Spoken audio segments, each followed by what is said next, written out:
ഇന്നെന്താ ഉച്ചക്ക് ഫുഡെല്ലാം കഴിച്ച് ഇന്ന് ആദുവിൻ്റെ പി ടി എ മീറ്റിങ്ങിന് പോകാനുണ്ട്. ഇന്നല്ല ശരിക്കും പി ടി എ മീറ്റിംഗ്. പിന്നെ ഒരു 2-3 ദിവസം മുന്നെയാണ്. അന്ന് പിന്നെ പോകാൻ പറ്റിയില്ല. അപ്പോൾ പിന്നെ ഒന്ന് പോയി കളയാ വിചാരിച്ച്. എക്സാം എല്ലാം കഴിഞ്ഞുകൊണ്ട് ഒന്ന് അത് മോശമല്ലേ നമ്മൾ വിളിച്ചിട്ട് പോകാണ്ട് പിന്നെ ഒരു 2 ദിവസം കഴിഞ്ഞാലെങ്കിലും പോയില്ലെങ്കിൽ അതൊരു ശരിയില്ലല്ലോ.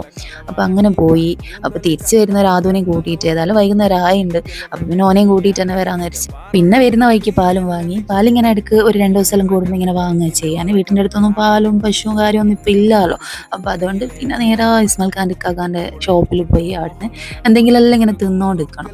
എനിക്കായാലും ആദൂനായാലും ഇങ്ങനെ വെറുതെ നിൽക്കുകയല്ലേ. അപ്പോൾ ഇസ്മായിൽക്ക് എന്തോ ആവശ്യത്തിന് പോയതാണ് അവിടെ. അപ്പോൾ നമ്മളിങ്ങനെ പോസ്റ്റായിട്ട് ഇരിക്കുകയല്ലേ പുറത്ത്. അന്നേരം പിന്നെ അവിടുന്ന് ഐസ്ക്രീം എല്ലാം ഉണ്ടായിരുന്നു. അതെല്ലാം ഇങ്ങനെ എടുത്ത് കഴിച്ച് ഇങ്ങനെ എൻജോയ് ചെയ്ത് കുത്തിരിക്കുകയെന്ന്.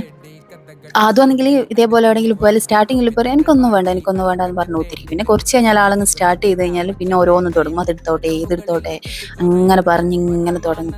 അതെല്ലാം കഴിഞ്ഞതാ നേരെ വീട്ടിലേക്ക് പോയി ആദ്യം ഒന്ന് ഫ്രഷായി കുളിച്ച് മാറ്റി ഒന്ന് വടകര ഓനെ കളിക്കാൻ കൊണ്ടുവെക്കാനുണ്ടായിരുന്നു.